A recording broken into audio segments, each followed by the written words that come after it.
Le mariage est une architecture complexe, une maison ancienne dont on croit connaître chaque recoin, chaque fissure, chaque grincement de parquet. On y vit, on y dort, on y vieillit, persuadé que l'autre est un livre ouvert dont on a lu toutes les pages, même les plus ennuyeuses. On pense que l'intimité est une lumière qui éclaire tout. Mais que se passe-t-il le jour où l'on découvre qu'il existe une pièce cachée, une porte dérobée dont on ignorait l'existence même? Hélène, une femme qui a passé 40 ans à polir la surface parfaite de sa vie bourgeoise, s'apprête à tourner la clé de cette porte. Elle s'attend à trouver la vulgarité d'une trahison charnelle, la banalité d'un corps plus jeune. Ce qu'elle va trouver est bien plus terrifiant. Elle va trouver le miroir de sa propre cécité. Elle va découvrir que l'homme qui dort à ses côtés chaque nuit voyage dans des contrées où elle n'a jamais mis les pieds.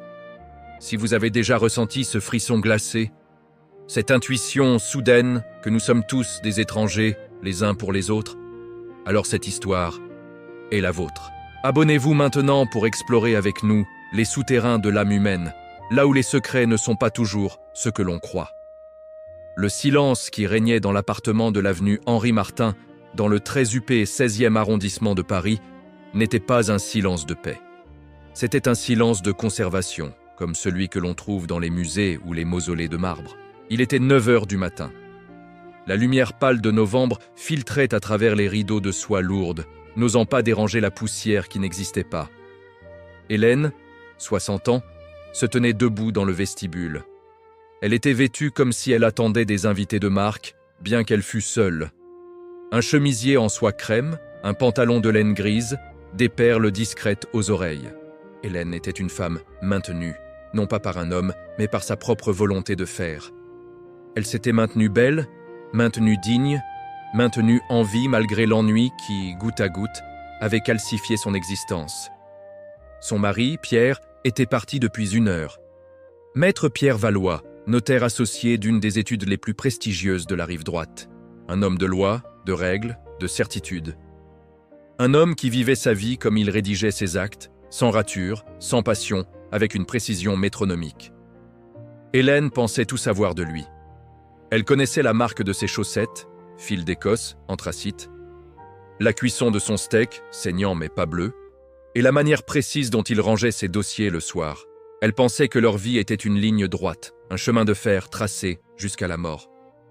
Elle s'approcha de la console en marbre où la bonne avait déposé le courrier. C'était son rituel.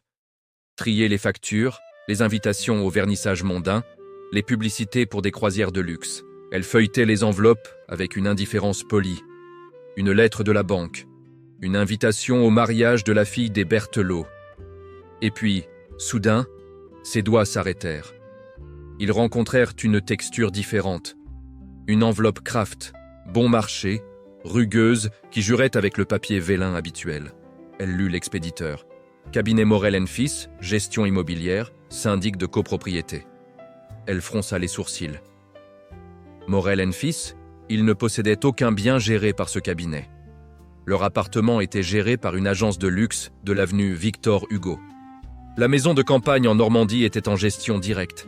Elle regarda le destinataire, Monsieur Pierre Valois. Mais l'adresse en dessous n'était pas celle de l'avenue Henri Martin. L'adresse était 42 rue de la Roquette, 705 011, Paris. Le cœur d'Hélène rata un battement, puis repartit dans un galop désordonné qui lui fit mal à la poitrine. Rue de la Roquette. C'était l'autre bout de Paris, l'Est parisien, le quartier de la Bastille, des bars bruyants, de la jeunesse, de la bohème, des manifestations.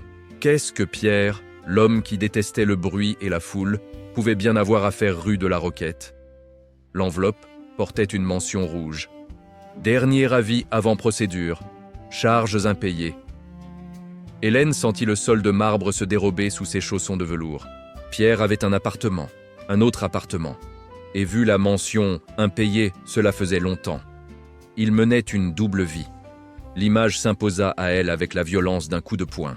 Une garçonnière, le cliché absolu du notaire bourgeois. Il avait une maîtresse, bien sûr. Comment avait-elle pu être aussi aveugle? Ses réunions tardives le jeudi soir, ses séminaires en province, ces moments où il semblait absent, le regard perdu dans le vide. Elle avait mis cela sur le compte du stress, de la vieillesse. Mais non, il pensait à une autre.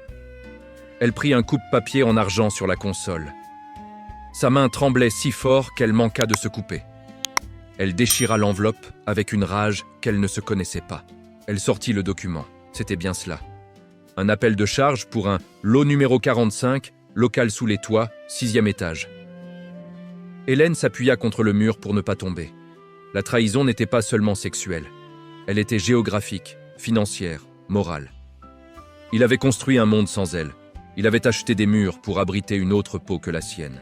Dans ce silence de musée, Hélène sentit quelque chose se briser en elle, quelque chose de définitif, comme un vase précieux qu'on laisse tomber et dont on sait avant même qu'il ne touche le sol qu'on ne pourra jamais le recoller. Hélène entra dans la salle de bain principale. Un espace vaste et blanc, saturé de miroirs et de lumière artificielle impitoyable. Elle avait besoin de se voir. Elle avait besoin de confronter son image à celle de la rivale invisible qui venait de naître dans son esprit. Elle s'approcha de la glace. Elle alluma les spots halogènes à leur puissance maximale. Ce qu'elle vit la terrifia. Elle vit une femme de 60 ans qui avait bien vieilli, selon l'expression consacrée, ce qui est une façon polie de dire que la ruine est contrôlée. La peau était lisse, oui, grâce aux crèmes coûteuses et aux petites injections discrètes qu'elle faisait 2 fois par an. Les cheveux étaient d'un blond cendré parfait, mais les yeux trahissaient tout. Il y avait dans son regard une fatigue ancienne, une éteinte de la flamme. Elle s'imagina l'autre, la femme de la rue de la Roquette.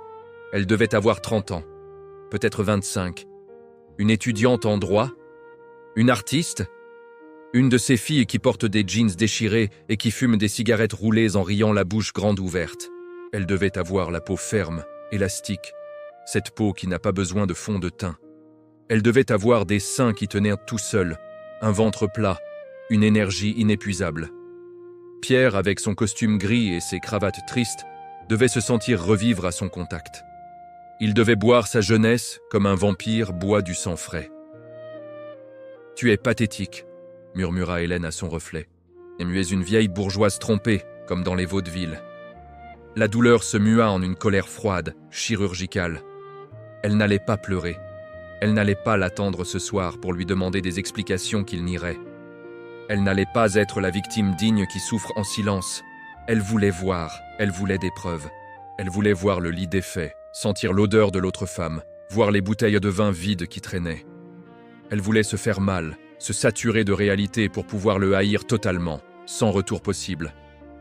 Elle sortit de la salle de bain et alla dans le dressing de Pierre. Elle savait où il cachait ses secrets, pas dans le coffre-fort, trop évident, mais dans la vieille boîte à cigares en acajou, au fond du tiroir à chaussettes, là où il gardait ses boutons de manchette et ses souvenirs de régiment.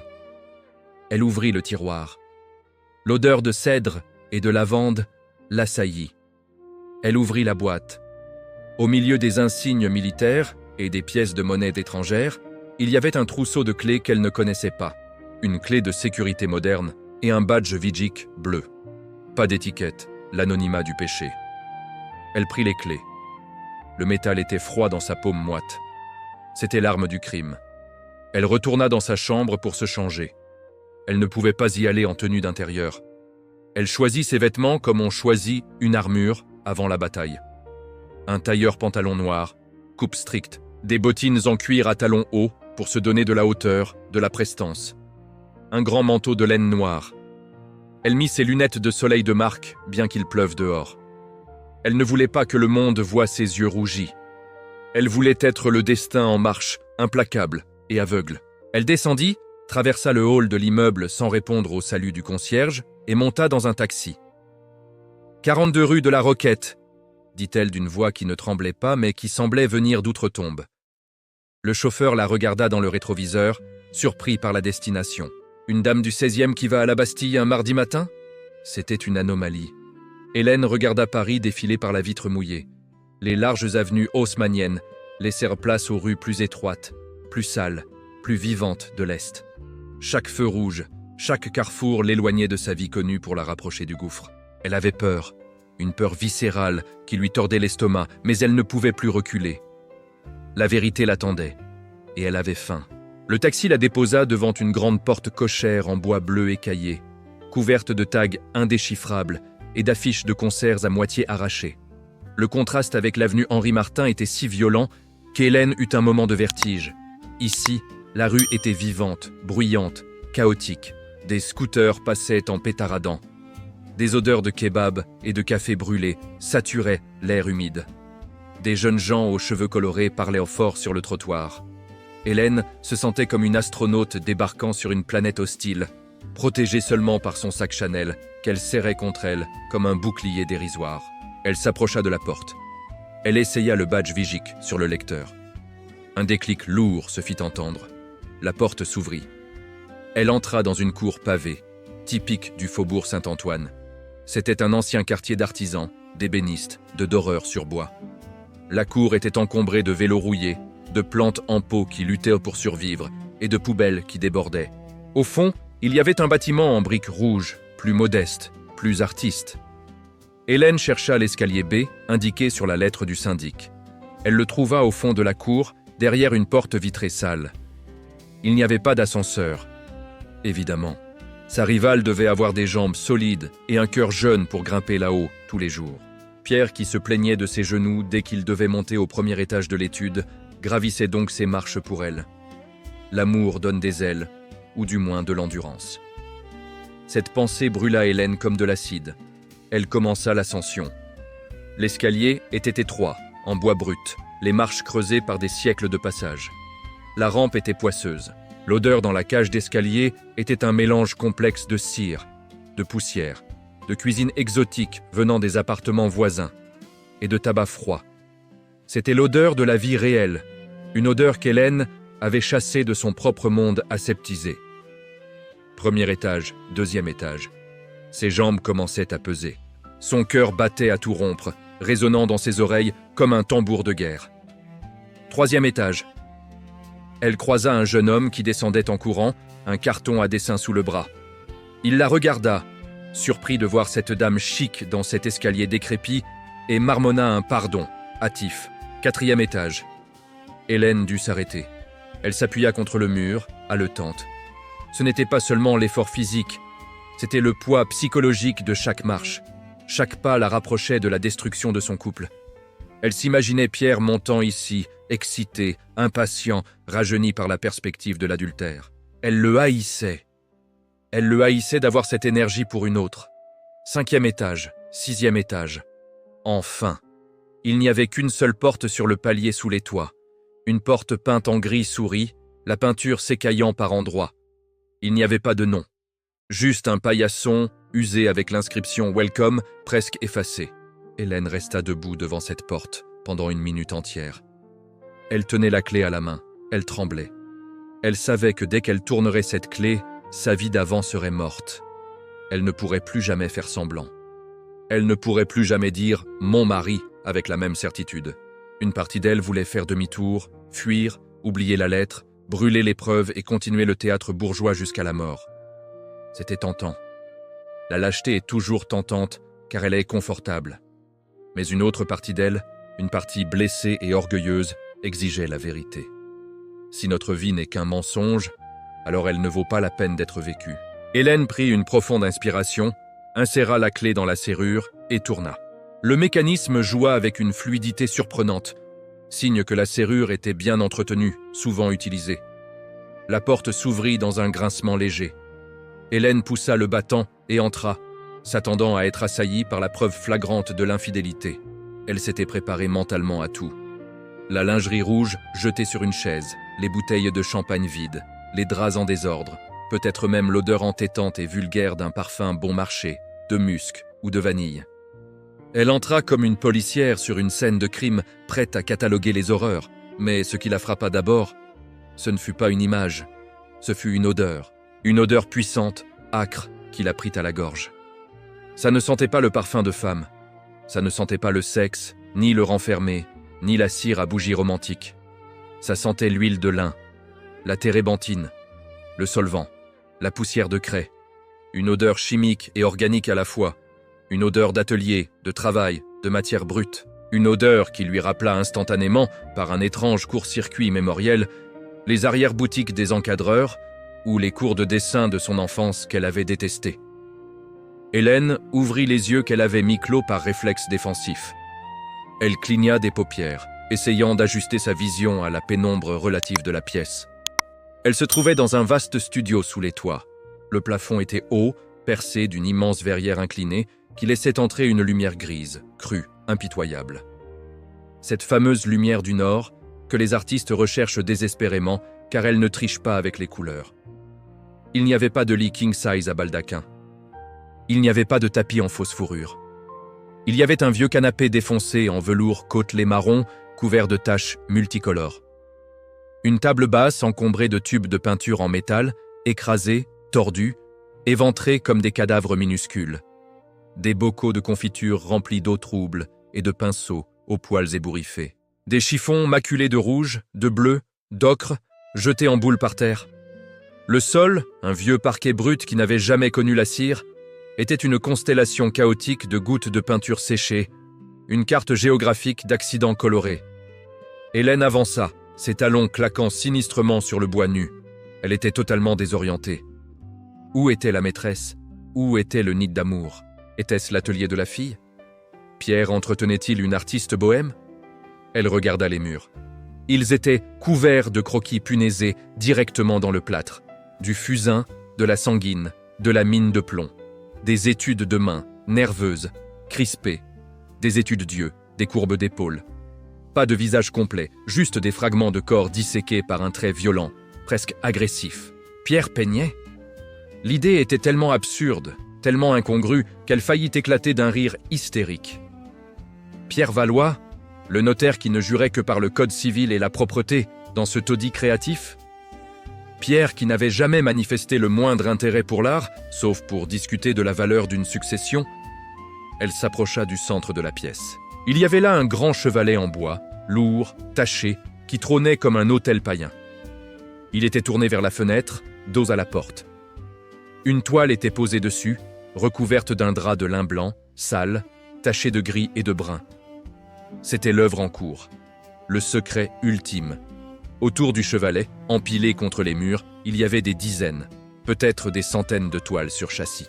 Elles étaient toutes tournées face contre mur, montrant leur dos de bois et de toile brute, cachant leurs images comme des enfants honteux. Hélène sentit une confusion totale l'envahir. Si c'était un atelier, alors où était la femme?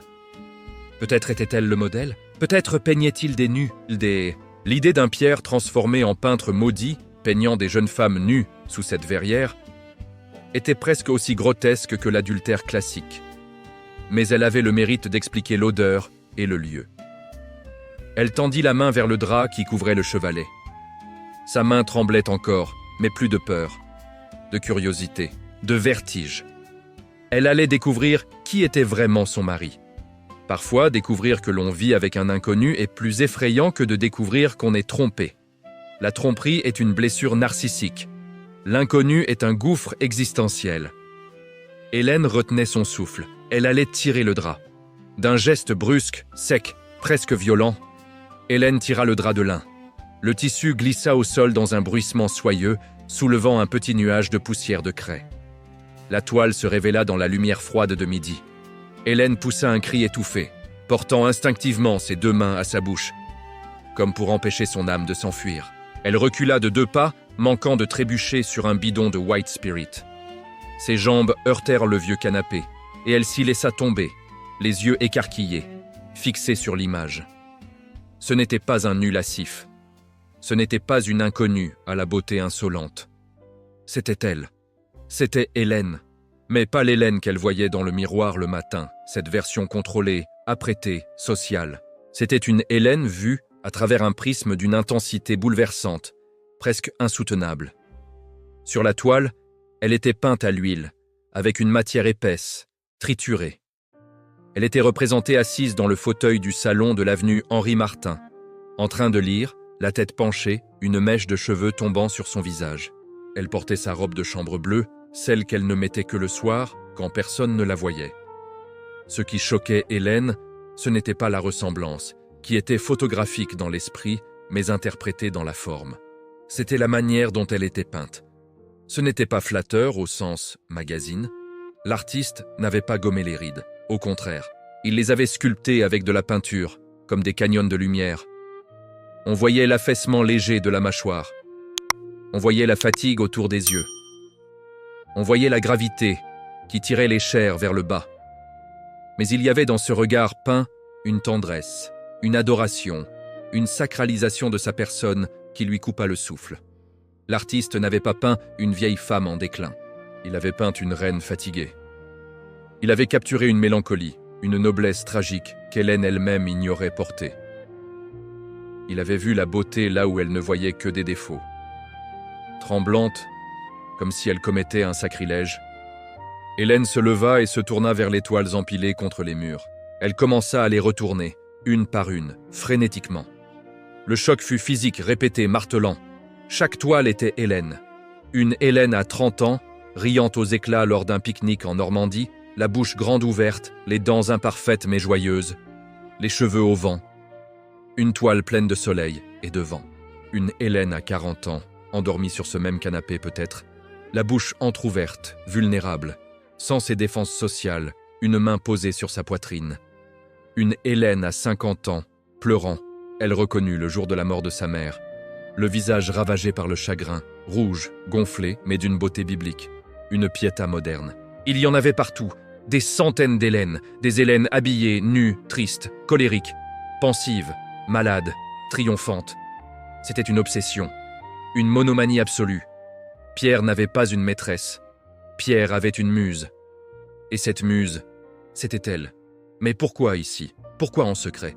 Pourquoi cacher une telle preuve d'amour? Ces toiles étaient magnifiques. Techniquement, elles étaient stupéfiantes, d'un style qui rappelait Lucien Freud ou Soutine, violent par touche, mais d'une justesse psychologique inouïe. Pourquoi ne jamais lui avoir montré? Pourquoi avoir construit ce temple clandestin pour l'adorer en silence? Hélène regarda autour d'elle, entourée de ses 1000 visages. Elle réalisa avec vertige qu'il la regardait tout le temps. Quand elle pensait qu'il lisait son journal le matin, il la mémorisait. Quand elle pensait qu'il s'ennuyait dans les dîners mondains et qu'il fixait le vide, il étudiait la ligne de son épaule ou l'ombre de son cil sur sa joue. Il l'avait volée, image par image, seconde par seconde, pour la recréer ici, dans ce sanctuaire secret, loin de ses critiques à elle, loin de son regard jugeant. Il l'avait sauvée du temps, en l'enfermant dans la peinture.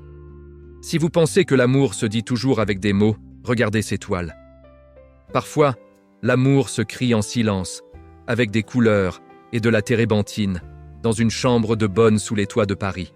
Hélène était toujours assise sur le canapé défoncé, au centre de ce mausolée dédié à sa propre image. Le choc initial avait laissé place à une sorte de torpeur vertigineuse. Elle n'était pas face à une trahison, mais face à une dévotion si intense qu'elle en devenait effrayante. Elle avait besoin de comprendre. Elle avait besoin d'entrer dans la tête de l'homme qui avait peint ces toiles. Son regard se posa sur une petite table roulante en métal, maculée de taches de peinture séchées ou reposant des brosses sales trempant dans des bocaux de confiture. Au milieu de ce désordre créatif, il y avait un carnet à spirale noire, le genre de carnet bon marché que les étudiants utilisent pour leurs croquis. Elle tendit la main et le prit. La couverture était rigide, tachée d'huile de lin. Elle l'ouvrit au hasard. Ce n'était pas un journal intime classique, chronologique et ordonné. C'était un chaos de pensées, de notes techniques sur les mélanges de couleurs et de fulgurances émotionnelles. L'écriture de Pierre, qu'elle connaissait si bien, cette écriture notariale, fine, penchée, habituée aux clauses testamentaires et aux hypothèques, était ici méconnaissable. Elle était nerveuse, hachée, parfois raturée avec violence, comme si la main qui tenait le stylo tremblait sous le coup d'une urgence vitale. 12 novembre. La lumière sur son cou ce matin, au petit déjeuner. Incroyable. Un violet pâle, presque gris, qui virait au bleu sous l'oreille. Je dois capturer ça avant d'oublier. Elle m'a demandé si je l'écoutais, si j'avais pensé à appeler le jardinier. J'ai dit oui. Je mentais. Je ne l'écoutais pas. Je la regardais. Je la buvais. Elle ne sait pas que sa peau raconte des histoires plus tristes que ses mots. Hélène sentit une boule se former dans sa gorge.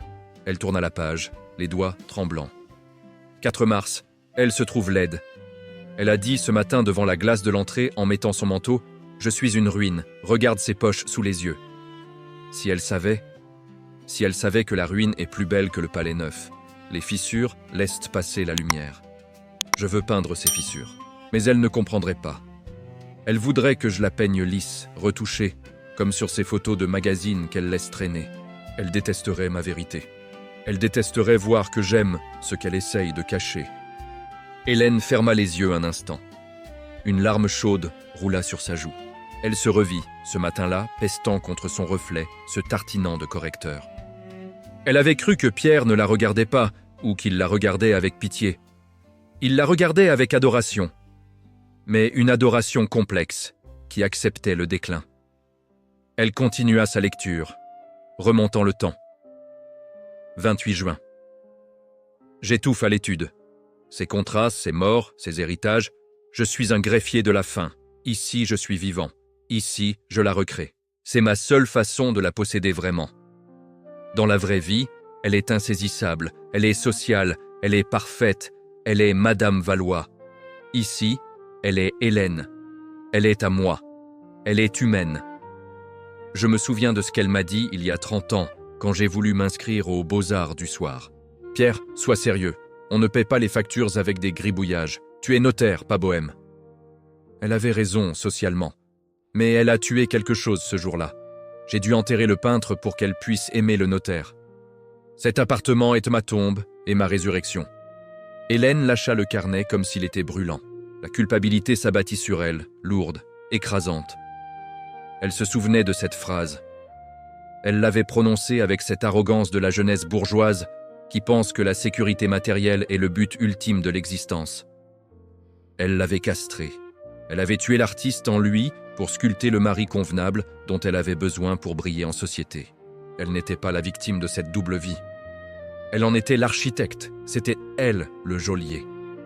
Et ces peintures, ces centaines de visages qui la fixaient depuis les murs, étaient l'épreuve d'un amour qui avait survécu malgré elle, en s'enfouissant sous terre comme une racine obstinée qui perce le béton. Hélène regarda sa montre, une quartier fine en or blanc. Il était 17h45. Pierre quittait l'étude à 18h précise. Habituellement, il rentrait à l'appartement de l'avenue Henri Martin vers 19h15, prétextant des embouteillages ou des dossiers urgents de dernière minute.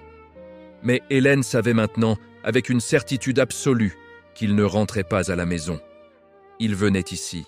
Ces fameux embouteillages, c'était ce détour par le 11e arrondissement. C'était cette heure volée où il troquait son costume de notaire contre sa blouse de peintre. Elle devait partir. La logique lui dictait de fuir, de remettre la clé sous le paillasson et de disparaître avant qu'il n'arrive. Elle pourrait digérer tout ça chez elle, préparer une confrontation calme ou décider de se taire à jamais. Mais ses jambes refusaient de bouger. Une force magnétique la clouait à ce canapé sale. Elle ne pouvait pas partir. La confrontation était inévitable, nécessaire. Elle avait ouvert la boîte de Pandore. Elle devait maintenant affronter le titan qui allait en sortir. Cependant, la peur la gagnait. Une peur viscérale, animale. Pas la peur qu'il soit en colère. Pierre ne se mettait jamais en colère. Non, elle avait peur de briser ce sanctuaire. Elle avait peur de voir la honte dans ses yeux. La honte d'un homme nu surpris par celle qu'il a toujours habillée. Et surtout, elle avait peur qu'il ne lui pardonne pas d'avoir violé son jardin secret. Si cet endroit était son poumon, elle était en train de l'asphyxier par sa simple présence. Elle se leva et commença à ranger un peu, machinalement, alignant des tubes de peinture. Puis, elle s'arrêta net. Non, elle ne devait pas toucher. C'était son désordre, sa liberté, son chaos organisé. Si elle rangeait, elle redevenait la ménagère, l'épouse qui contrôle. Elle devait rester une intruse, un témoin. Elle trouva une bouilloire électrique couverte de poussière et une boîte de sachets de thé Earl Grey bon marché sur une étagère. Elle se fit un thé, utilisant de l'eau du robinet de l'évier en faïence, tachée de peinture. Elle but dans une tasse ébréchée où l'on devinait encore des traces d'acrylique bleu. Le goût était métallique, amer, rugueux. C'était le goût de la vérité. La lumière baissa dans l'atelier à mesure que le crépuscule de novembre enveloppait Paris. Les ombres s'allongèrent, rendant les portraits encore plus vivants, plus fantomatiques. Les yeux peints semblaient bouger. Hélène se sentait cernée par elle-même, jugée par ses propres avatars.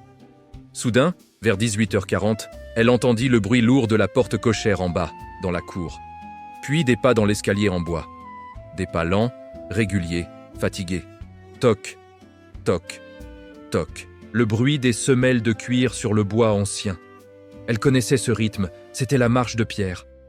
Hélène se leva. Elle lissa son pantalon, remit une mèche de cheveux derrière son oreille par réflexe de coquetterie, puis se ravisa et la laissa tomber. Elle ne devait plus être parfaite, elle devait être là. Le bruit de la clé dans la serrure résonna comme un coup de feu. Le mécanisme tourna. La poignée s'abaissa. La porte s'ouvrit. Pierre entra. Il portait son grand manteau beige, son écharpe en cachemire, sa mallette en cuir. Il avait l'air épuisé, le dos voûté sous le poids des conventions. Il entra sans regarder dans la pièce, la tête basse, posa sa mallette par terre avec un soupir profond de soulagement et commença à défaire le nœud de sa cravate. C'était le geste d'un forçat qu'on libère de ses chaînes. Il leva la tête pour regarder son chevalet, et il la vit. Si vous avez déjà senti le sol se dérober sous vos pieds, si vous avez déjà vécu cet instant suspendu où le temps s'arrête avant l'impact, alors vous savez ce que ressent Pierre. Ce silence qui s'installe n'est pas un vide, c'est un plein. C'est le bruit assourdissant de 35 ans de mensonges qui s'effondrent en une seconde. Pierre se figea. Sa main resta suspendue à son col de chemise, la cravate à moitié défaite, pendant lamentablement comme une corde coupée. Il devint d'une pâleur mortelle, presque cireuse, sous la lumière crue de l'ampoule nue qu'il venait d'allumer en entrant. Ses yeux s'écarquillèrent, passant d'Hélène au chevalet découvert, puis revenant à Hélène. Il eut l'air d'un enfant pris en faute, ou d'un homme qu'on vient de surprendre nu. « Hélène » souffla-t-il. Sa voix était cassée, méconnaissable, un murmure rauque qui semblait sortir d'une gorge serrée par l'angoisse. Il ne s'énerva pas. Il ne cria pas « Qu'est-ce que tu fais là ?» Il s'adossa doucement contre la porte fermée, comme si ses jambes ne pouvaient plus soutenir le poids de son corps. Il ferma les yeux un instant, comme pour faire disparaître l'image, espérant peut-être que c'était une hallucination due à la fatigue. « Tu as trouvé », dit-il simplement en rouvrant les yeux. Il n'y avait pas de colère, juste une résignation immense, une tristesse infinie. « J'ai reçu une lettre du syndic », dit Hélène. Sa voix était douce, dépourvue de l'agressivité qu'elle avait préparée le matin. Elle se sentait étrangement calme, comme après une tempête. « J'ai cru que tu avais une maîtresse. J'ai cru que tu venais ici pour coucher avec une femme plus jeune. » Pierre eut un sourire triste, ironique, qui creusa des rides profondes autour de sa bouche. Il balaya l'atelier du regard, ce taudis sublime, rempli de son obsession. Une maîtresse, ça aurait été plus simple, n'est-ce pas? Plus compréhensible pour ton monde, plus banal. Un notaire qui trompe sa femme, c'est un cliché rassurant. Un notaire qui peint en secret, c'est ridicule, c'est pathétique, ridicule. « Pourquoi tu ne m'as jamais dit ?» demanda Hélène, les larmes revenant dans ses yeux, brûlantes. Elle fit un geste vers l'étoile. « Elles sont magnifiques, Pierre. Tu es un artiste, un vrai. Pourquoi avoir caché ça comme une maladie honteuse ?» Pierre s'avança lentement dans la pièce. Il retira son manteau, le jeta négligemment sur une chaise couverte de taches de peinture. Il déboutonna sa veste, ses gestes devenant plus fluides, moins notariaux. « Parce que tu aurais ri, Hélène, ou pire, tu m'aurais encouragé avec cette condescendance polie que tu as pour les hobbies des autres.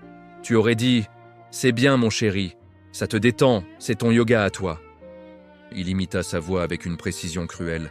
« Mais ce n'est pas un hobby, ce n'est pas pour me détendre, c'est ma survie. » Il s'approcha du chevalet et caressa la toile du bout des doigts, effleurant le visage peint d'Hélène avec une sensualité qu'il n'avait plus dans la vie réelle.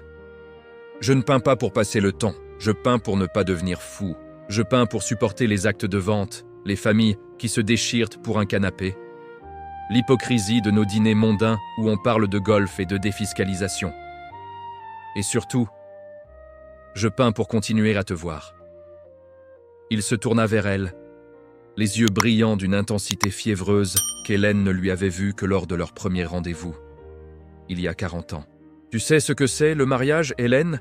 C'est l'érosion. C'est le vent et le sable qui polissent, tout jusqu'à ce qu'il ne reste plus rien d'accrocheur. On se voit tous les jours, et à force, On ne se voit plus. On devient transparent l'un pour l'autre. Je ne voulais pas que tu deviennes transparente. Je voulais te garder vivante, mystérieuse, sacrée. Ici, tu n'es pas ma femme qui me parle des fuites d'eau ou des notes des enfants. Ici, tu es tout. Tu es la matière première. Hélène reçut ces mots comme un choc physique. « Mais tu as peint mes rides », dit-elle en montrant la toile, la voix tremblante. « Tu as peint ma fatigue. Tu as peint mes cernes. »« Parce que c'est ce que tu es !» cria-t-il presque, sa voix résonnant sous la verrière. « Et c'est ce que j'aime. Je m'en fous de la fille de 20 ans que tu étais. Je ne la connais plus. Je suis amoureux de la femme qui a vécu, qui a souffert, qui a porté nos enfants, qui a enterré ses parents. Tes rides sont mon histoire, Hélène. Je veux les peindre toutes. Je veux cartographier chaque seconde de ta vie sur ton visage. C'est ça mon œuvre. C'est la seule chose qui compte. » L'atmosphère dans l'atelier avait changé. La tension de la découverte avait laissé place à une intimité brute, violente, presque gênante. Ils n'étaient plus mari et femme. Ils étaient un créateur et sa créature, face à face pour la première fois, sans le filtre du mensonge. Pierre regardait Hélène. Il ne la regardait pas comme un mari regarde son épouse en vérifiant si sa tenue est correcte. Il la regardait comme un peintre. Il regardait comment la lumière jaune du lampadaire de la rue, qui commençait à s'allumer dehors, frappait son visage mouillé de larmes. Ses mains eurent un tic nerveux, ce mouvement des doigts qui cherchent un pinceau, une spatule, quelque chose pour capturer l'instant. Hélène le vit. Elle vit ce désir-là. Ce n'était pas un désir sexuel, c'était beaucoup plus fort. C'était un désir de captation, d'appropriation. Il voulait la manger avec ses yeux pour la recracher sur la toile. « Peins-moi », dit-elle soudain. Sa voix était rauque, basse. Pierre sursauta, comme si elle venait de lui proposer quelque chose d'indécent. « Quoi ? Maintenant ? Hélène, il fait froid. Tu es fatiguée. On devrait rentrer. » Non. Elle fit un pas vers lui. « Peins-moi, maintenant. Pas de mémoire, pas d'après une photo volée. Peins-moi ici. Tel que je suis ce soir, avec ma peur, avec ma honte, avec mon mascara qui coule, avec mon monde qui s'effondre. » Elle commença à se déshabiller. Non pas de manière séductrice, mais de manière clinique. Elle retira son manteau de laine. Elle retira sa veste de tailleur. Elle resta en chemisier de soie blanche, légèrement transparent sous la lumière crue. Elle s'assit sur le tabouret haut, au centre de la pièce, sous la verrière noire, où la pluie battait à nouveau. Elle ne prit pas la pause. Elle ne sourit pas. Elle laissa ses épaules tomber. Elle laissa son ventre se relâcher. Elle offrit sa vérité, sans artifice. « Si tu ne me peins pas maintenant, Pierre, je ne croirai jamais que tu m'aimes vraiment. Je croirai que tu aimes une idée de moi, un fantôme. Peins la réalité. » Pierre la regarda longuement. Il ne bougea pas pendant 1 minute entière. Il semblait lutter contre lui-même, contre ses habitudes de clandestinité. Puis, quelque chose céda en lui. Il enleva sa cravate complètement et la jeta par terre. Il retroussa les manches de sa chemise blanche impeccable jusqu'au coude. Il prit une palette sale et un gros pinceau. Il s'approcha du chevalet, enleva la toile en cours, en prit une vierge contre le mur. Il commença à peindre. Le silence retomba, seulement troublé par le bruit frotté du pinceau sur la toile rugueuse, le bruit de la pluie sur le verre et le bruit de leur respiration. Pendant 2 heures, ils ne dirent rien. Pierre était en transe. Il grognait parfois, jurait entre ses dents, reculait, plissait les yeux, attaquait la toile avec violence. Il ne la ménageait pas. Il la peignait vite, dans l'urgence. Hélène, assise sur le tabouret inconfortable, avait mal au dos, mal aux jambes. Mais elle ne bougeait pas. Elle se sentait exister d'une manière nouvelle. Elle n'était plus la bourgeoise du 16e. Elle était matière. Elle était couleur. Elle était immortelle. Elle comprit enfin que cette double vie n'était pas une trahison. C'était le poumon qui permettait à leur couple de respirer. Sans cet atelier, Pierre l'aurait quitté ou serait mort d'ennui et d'aigreur. Cet endroit était le laboratoire secret de leur amour. Vers 21h, Pierre posa son pinceau. Il était couvert de taches de peinture, du front jusqu'au poignet. Il recula, épuisé, vidé, mais avec une lueur d'exaltation dans les yeux qu'Hélène ne lui avait jamais vue. « C'est fini ?» demanda-t-elle, la voix engourdie. « La lumière est partie, je ne peux plus continuer. » Hélène descendit du tabouret, ses jambes raides. Elle s'approcha du chevalet. Elle avait peur de regarder. La peinture était fraîche, violente, inachevée. Ce n'était pas une jolie image. Le visage d'Hélène y était tourmenté. Les yeux étaient des gouffres sombres, la bouche une blessure. C'était un portrait expressionniste, presque effrayant. On y voyait la peur de la mort, la peur de l'abandon, mais aussi une force incroyable, une dignité farouche. « C'est terrible », murmura-t-elle. « C'est vrai », corrigea Pierre. « C'est la chose la plus vraie que j'ai jamais faite. » Ils se regardèrent. Ils ne s'embrassèrent pas. Ce n'était pas le moment pour du sentimentalisme facile. Ils étaient complices d'un crime, le meurtre des apparences. Pierre essuya ses mains sur un chiffon sale. « Qu'est-ce qu'on fait maintenant ?» demanda-t-il, la voix basse. « Tu veux que je vende, que j'arrête, que je rentre dans le rang ?» Hélène regarda autour d'elle. Cet endroit sale, froid, chaotique. C'était l'endroit le plus vivant qu'elle connaisse. Elle réalisa que si elle le forçait à fermer cet atelier, elle tuerait l'homme qu'elle venait de redécouvrir. Mais elle réalisa aussi autre chose, une vérité plus cruelle. Si elle entrait dans ce monde, si elle venait ici souvent, elle le détruirait aussi. Ce monde n'existait que parce qu'il était secret. Il n'existait que par l'absence d'Hélène. Sa présence ce soir était une exception, un miracle. Mais si elle devenait une habitude, la magie de l'interdit disparaîtrait. Elle deviendrait juste une femme qui regarde son mari peindre. L'obsession s'éteindrait. Elle prit une décision qui lui déchira le cœur, mais qui était la seule preuve d'amour possible. Elle remit son manteau, boutonna sa veste, reprit son sac Chanel. Elle redevint Madame Valois. « Non, Pierre, » dit-elle fermement. « Tu gardes l'atelier. » Pierre eut un soupir de soulagement. « Je te donnerai une clé.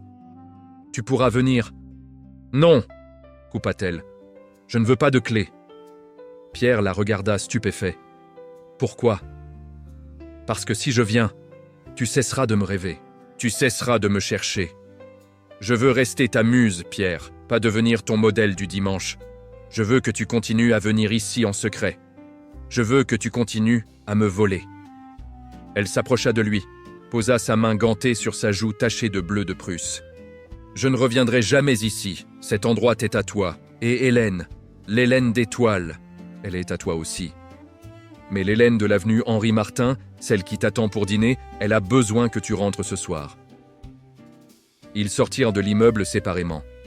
Pierre devait fermer l'atelier. Hélène descendit seule l'escalier sombre.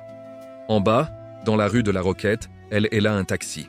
Elle pleurait, mais c'étaient des larmes étranges, libératrices. Elle savait que rien ne serait jamais comme avant. Elle savait qu'il y aurait toujours une partie de son mari qui lui échapperait, une porte fermée dont elle n'aurait pas la clé.